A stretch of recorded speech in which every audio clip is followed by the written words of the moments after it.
Gilly. Before you get into this question, I reached out to Johnny Manziel and didn't get to hear back from him. I've hung out with him a few times. Pat knows him well. Lives up there in Scottsdale. We're going to try to get him on this week, but go ahead. All right. So Gilly, as we know, he responded to Cam Newton at his, I believe, birthday party over the weekend. And there's a video. Check it out. Cam ain't never had one of these. Now I go back. I'm embarrassed, homie. We got to stop with these nobodies.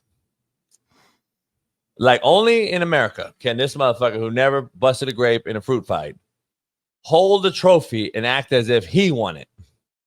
Well, Dom from the Eagles came by, brought him the trophy. People from the Eagles came by. He's a big supporter of the team. He's from Philly. He's an ambassador for the city, the way you are for Compton. So they show love to him. Not the point, though. We get It'd be like Sean McVay handing you the Rams trophy if they win this year. Which could happen. I wouldn't take it. Number one, I wouldn't. That's not me. I mean, that's a cringe vibe to me. I didn't take a picture with the trophy if Sean McVay said, "Here, take a picture with it." No, that's not my get out. I didn't earn that. Disrespect. No, it's not. I wouldn't even be in the room, homie. I'm the guy that steps out of the camera shot when it's their time to shine. Just so, contrary to belief, I'm that guy. I get out of the way. I don't want to be in your fucking. I'm the same way. But if they say, "Hey, Jason, come," no, you're part of this. Come here. Then you got to do out of respect. By the way, this guy is not an ambassador for shit, and he gives me cringe vibes. He's an embarrassment to hold that trophy. He didn't have nothing to do with that fucking trophy. He has nothing to do with the trophy, and he has nothing to do with the organization winning. Doesn't have nothing to do with them losing.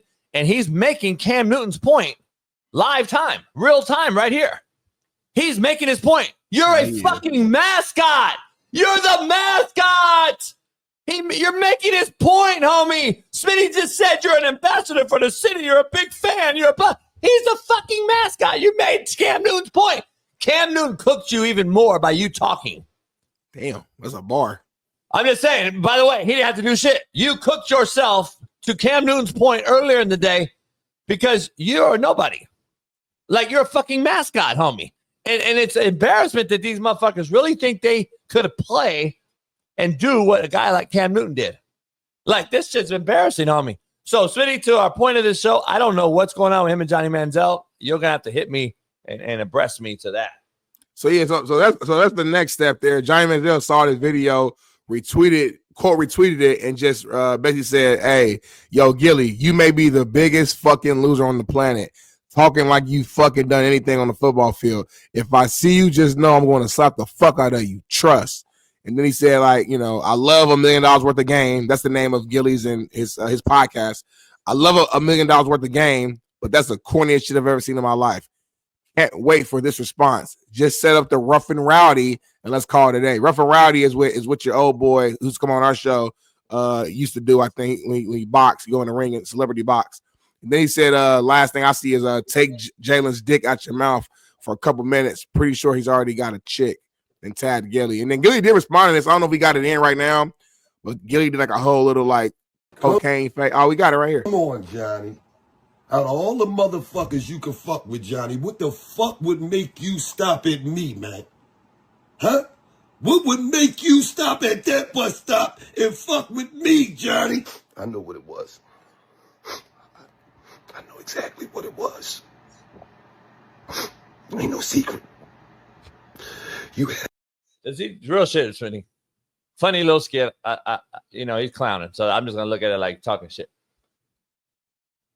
Doesn't he give you the mascot vibe of all mascot vibes? Like, he's got the Eagles beanie, the green hoodie. Like, he gives me. Cam was right. Gilly's embracing it though. That's why the whole deal is funny to me. Cam was right. Like, he is a mega Eagles fan. So, what a mega fan, you could call him a mascot, an ambassador, whatever you want to call it. Whatever the term is the term. But he's a mega fan, and Gilly ain't running away from it. He's embracing the fact that you called me that.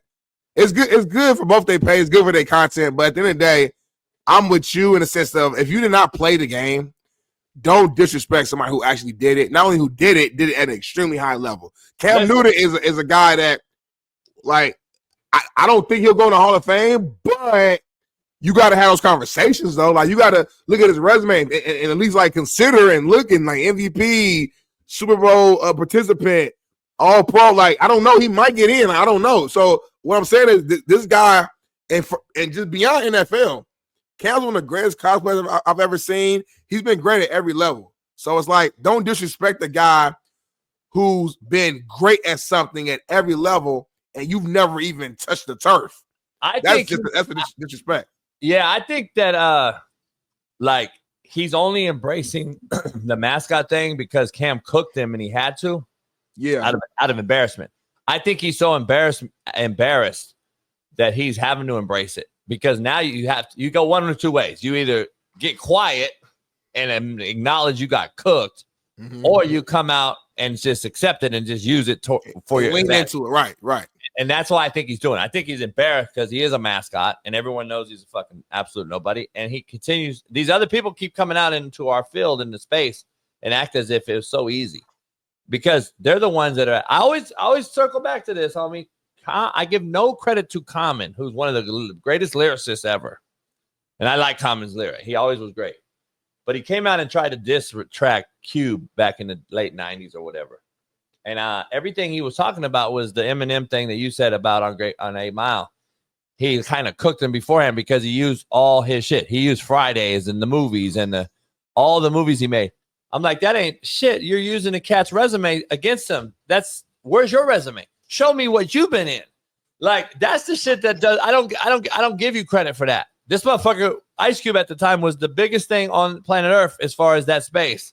And you tried to go at him and clown him over all the accolades that he has. Like, right, that makes sense. You're right. Like, that's a cop. To me, that's weak. Like, you didn't really do no deep dive, homie. That's easy. Let's talk about what he did on fucking every movie he made and made hundreds of millions of dollars and shit. Like, that is weak. That's what this is to me. Like, you're going at a guy that in the field that played it as if you could play it.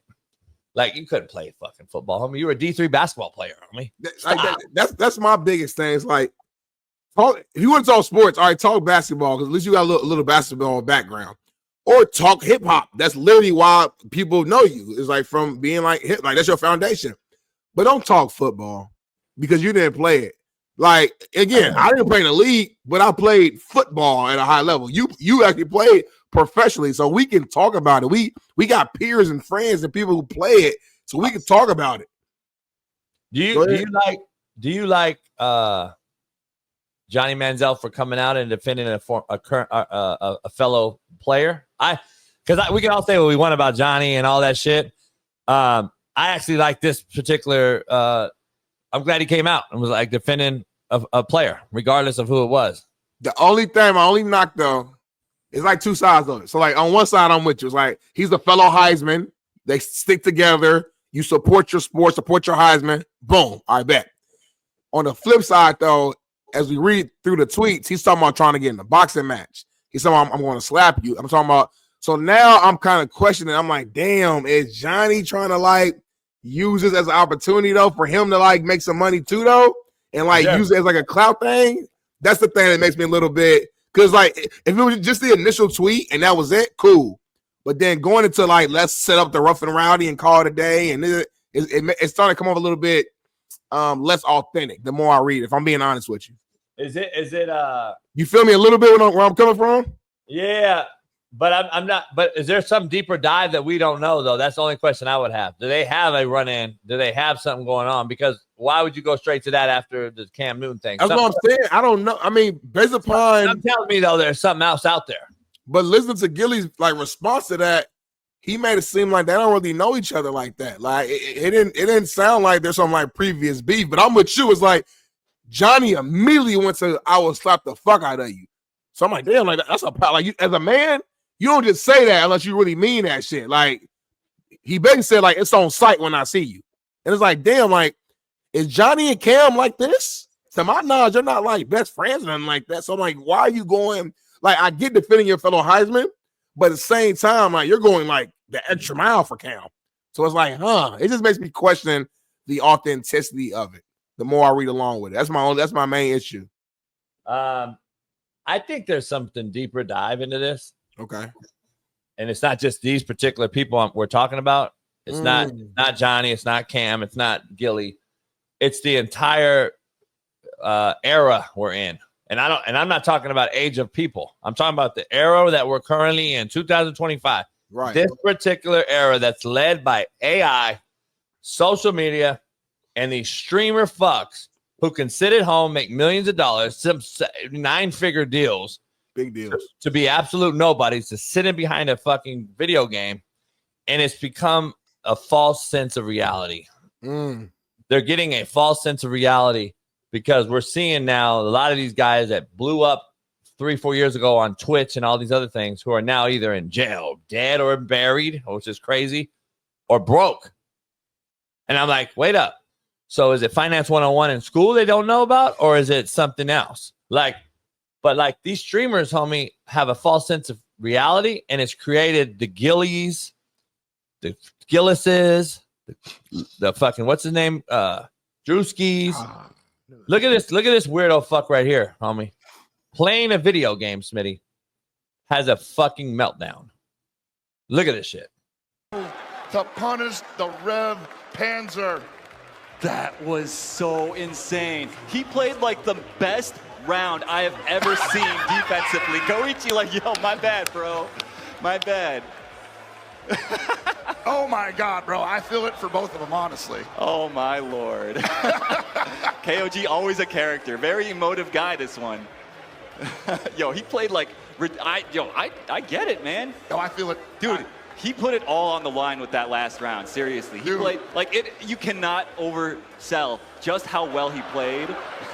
He's about to write a very sternly worded. We're cooked, homie. Society's cooked. I want to apologize in advance for you guys in this era. And then you got commentators actually commentating on it like if it was a World fucking Series. You doing a lot of apologizing today for somebody who don't apologize. Yeah, I want to apologize in advance that all you guys in this era are cooked. My boy Toyo said it do be hundreds of thousands of dollars on the line though for those games. My point. Thank you for making my point. You're a fucking absolute nobody who endorses nobodies, and you wonder why nobodies become somebodies.